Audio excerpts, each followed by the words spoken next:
कर्मचारियों और पेंशनर्स के लिए 14 मई 2020 की 5 बड़ी खबरें। पहली खबर यहाँ पर रहेगी, कर्मचारियों के लिए बड़ा ऐलान, 3 महीने तक मिलेगा बढ़ा हुआ वेतन, आम नागरिकों को भी मिलेगा सेना में शामिल होने का मौका, सभी सीएपीएफ कैंटीन में होगी स्वदेशी उत्पादों की बिक्री। चौथी खबर रहेगी यहाँ पर कि सैनिकों की रिटायरमेंट उम्र बढ़ाने की तैयारी में सीएसडी जनरल विपिन रावत। और पांचवी खबर रहेगी यहाँ पर कि सीएपीएफ के छुट्टी पर गए 2.25 लाख कर्मियों की वापसी शुरू। जी हाँ दोस्तों, आज इन्हीं पांचों बड़ी अपडेट्स के बारे में आपको जानकारी दी जाएगी। वीडियो पूरा देखें, जानकारी पसंद आए वीडियो को लाइक करना ना भूलें, शेयर भी कर दें जिससे आपके दोस्त भी इन 5 बड़ी खबरों के बारे में जान सकें। सबसे पहले यहाँ पर चर्चा कर लेते हैं पहली बड़ी खबर के बारे में कि आपको मिलेगी ज़्यादा सैलरी, चौंकिए मत, ये है खबर 100 आने सच। जी हाँ दोस्तों, एक बड़ी महत्वपूर्ण खबर है यहाँ पर।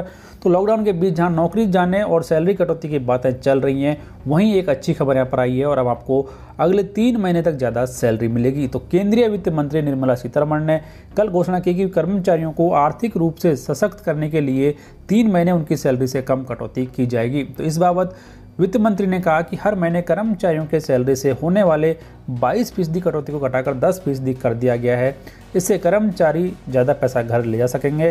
तो सरकार के इस फैसले से देश के लगभग 6.5 लाख कंपनियों के लगभग 4.5 करोड़ कर्मचारियों को फ़ायदा मिलेगा। सरकार के इस ऐलान का फ़ायदा सिर्फ उन्हीं कंपनियों को मिलेगा जिनके पास 100 से कम कर्मचारी हैं और उनमें से 90% कर्मचारियों की सैलरी 15,000 रुपये से कम है।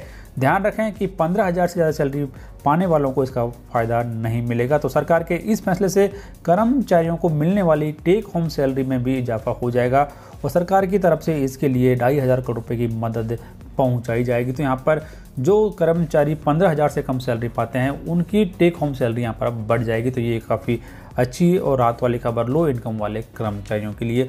उसके बाद में अगली खबर यहाँ पर कि आम नागरिकों को भी भारतीय सेना में 3 साल के लिए टूर ऑफ ड्यूटी।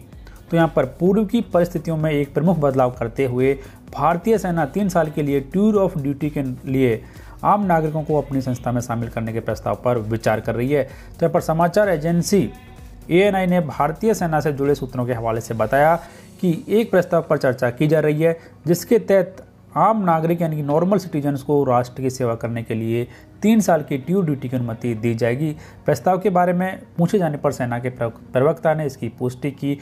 तो दोस्तों, यदि ये प्रस्ताव यहाँ पर लागू हो जाता है तो देश का आम नागरिक भी अब यहाँ पर सेना में 3 साल कम से कम ड्यूटी कर पाएगा। तो ये एक बड़ा ही महत्वपूर्ण कदम सेना की तरफ से उठाया गया है। दोस्तों, आपको भी लगता है कि ये काफ़ी अच्छा कदम सरकार की तरफ से उठाया जा रहा है तो वीडियो कमेंट बॉक्स में आपका कमेंट जरूर लिखें कि आप भी सेना ज्वाइन करना चाहते हैं। इसके बाद में यहाँ पर अगली खबर कि सभी CF कैंटीन में होगी स्वदेशी उत्पादों की ही बिक्री। जी हाँ दोस्तों, PM मोदी ने लोकल के लिए वोकल बनने का जैसे ही नारा दिया है, PM मोदी की इस पहल का असर भी दिखाई देने लगा है। केंद्रीय गृह मंत्रालय ने इस दिशा में एक बड़ा फैसला लिया है और गृह मंत्रालय ने यह निर्णय लिया है कि सभी केंद्रीय सशस्त्र पुलिस बलों यानी CAPF की कैंटीन पर अब सिर्फ स्वदेशी उत्पादों की ही बिक्री होगी और ये आदेश देश भर की सभी कैंटीनों पर 1 जून से लागू हो जाएगा। अनुमान लगाया जा रहा है कि इससे लगभग 10 लाख CAPF कर्मियों के 50 लाख परिजन स्वदेशी सामान का उपयोग करेंगे।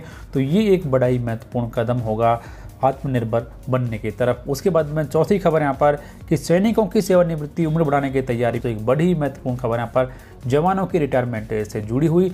तो रक्षा विभाग के प्रमुख जनरल विपिन रावत ने मंगलवार को दिए एक बयान में कहा है कि तीनों सेनाओं के जवानों की सेवानिवृत्ति उम्र बढ़ाई जाएगी क्योंकि इससे सभी सशस्त्र बलों के करीब 15 लाख जवानों को फायदा हो सकता है।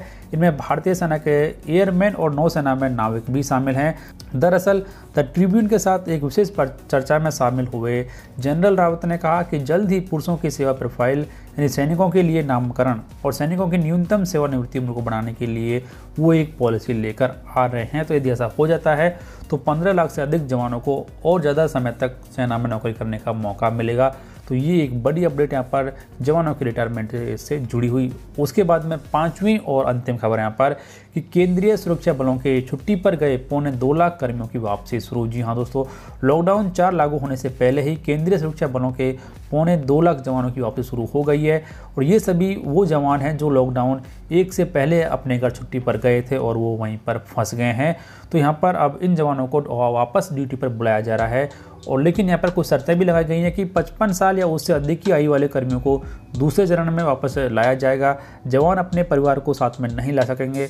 प्रेग्नेंट महिला कर्मियों को भी प्रथम चरण में नहीं लाया जाएगा और छुट्टियों पर गए कर्मियों को वापस लाने के लिए सभी बलों ने अपने स्तर पर मुहिम शुरू कर दी है लेकिन अच्छी खबर यहाँ पर ये भी है कि जो जवान छुट्टी पर नहीं गए थे, यानी जिनको छुट्टी नहीं मिली थी, उन जवानों को अब छुट्टी पर घर भेजा जाएगा।